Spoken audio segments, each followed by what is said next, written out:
Hi everyone, and welcome to this video where we will be looking at a problem that illustrates the relationship between net income and equity.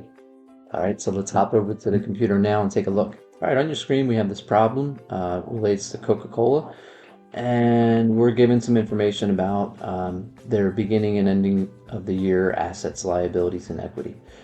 So what I want to first talk about is this. The title of the problem is relationship between net income and equity. So I'm going to talk about that first. The accounting equation, which I showed you in class, is assets are equal to liabilities and equity. All right. Now, equity, this piece right here, equity is equal to what is called paid-in capital. So investments made plus what we call retained earnings. And so let's get this all in one line here. Go, retained earnings. So assets are equal to liabilities plus equity, and equity is equal to paid-in capital plus retained earnings. So what that means is we could take this equation, right? Because equity is this number here, right? And we're saying the formula for that number in the equation is paid-in capital plus retained earnings. So what we can do is we can replace equity with retained earnings plus paid-in capital. All right.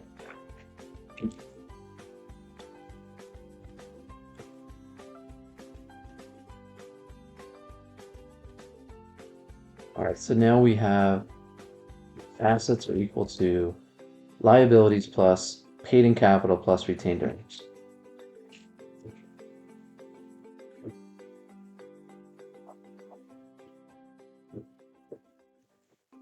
So we essentially replaced one part of this formula. All right, so now we can come back to this problem here. So the following information came from the recent balance sheet of Coca-Cola Company. Part A, they're saying determine the amount of total liabilities reported in Coca-Cola's balance sheet at the beginning of the year. So they're asking for this question mark right here.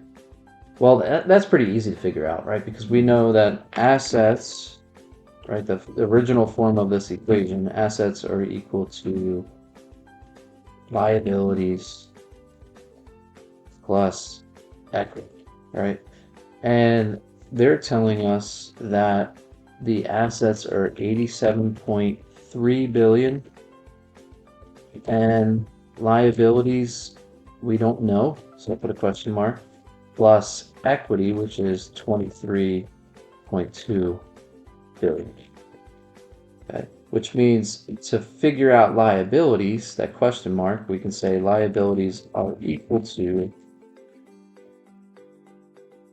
87.3 billion minus 23.2 billion. And so then our liabilities are equal to 87.3 minus 23.2 is 64.1 billion. $64.1 billion of liabilities, and this is the answer to part A. Right? So A answer here is 64.1 billion. Part B, determine the amount of total owner's equity reported in Coca-Cola's balance sheet at the end of the year. So the end of the year here, they give us assets, they give us liabilities, but they don't tell us what the equity is. So we can take the same formula, right?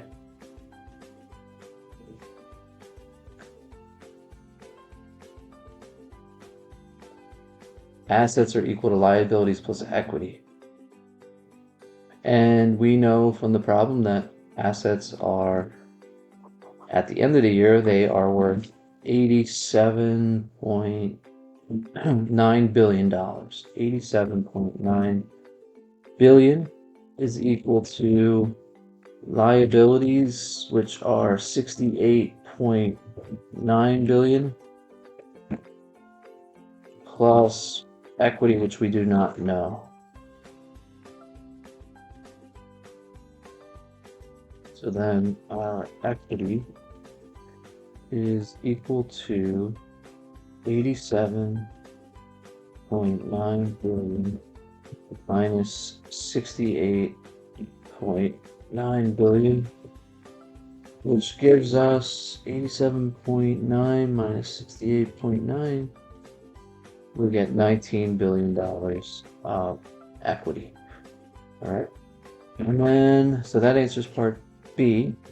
Part C is asking us for more information about equity.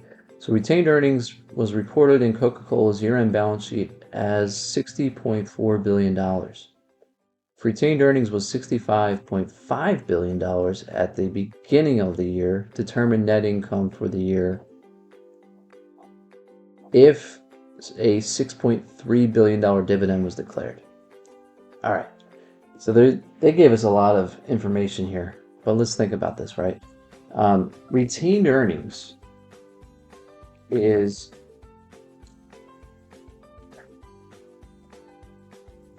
it captures the net income earned by the company throughout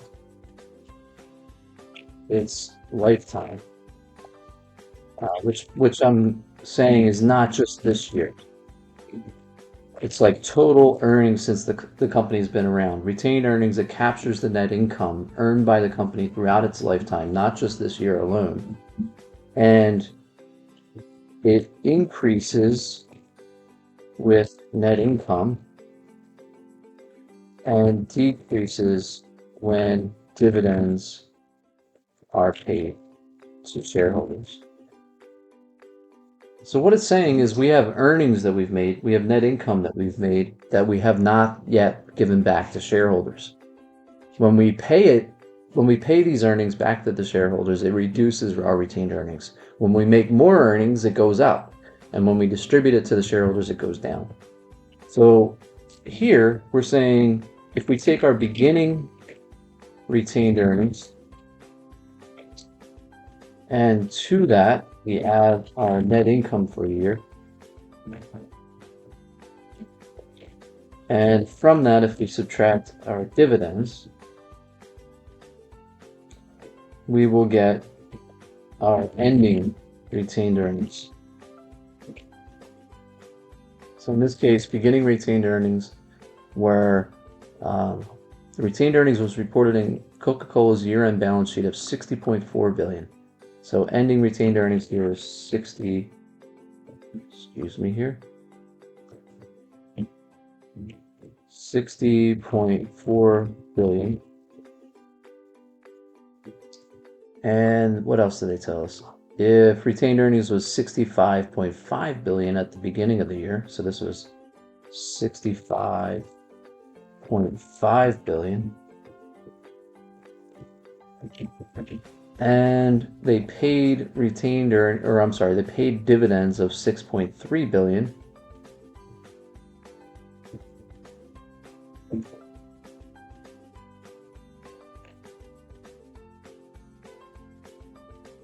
All right, so this is our equation here. We have 65.5 plus some amount of net income minus our dividends of 6.3. So if we wanted to rewrite this in algebraic terms, we could say 60.4 billion is equal to 65.5 billion plus question mark minus 6.3 billion. And if we solve for that question mark, we would do 60.4 billion plus 6.3 billion minus 65.5 billion. This will tell us our net income. So net income then is, we do this, right? So we do 60.4 plus 6.3 minus 65.5. We get net income is equal to 1.2. So net income is $1.2 billion. And I think that's, yeah, determine the net income. That is what they were asking us for. So the answer here is $1.2 billion in net income. All right, so this comes from understanding what retained earnings is. Retained earnings, again, it's the place where we accumulate all the net income that this company has made throughout its lifetime, not just this year alone. And retained earnings goes up when income is made, and it goes down when dividends are paid to shareholders. And if we understand this relationship, we can use this equation where you take your beginning retained earnings plus net income minus dividends, and that gives you your ending retained earnings. All right, well, I hope you found this video helpful. Thank you very much for watching, and take care.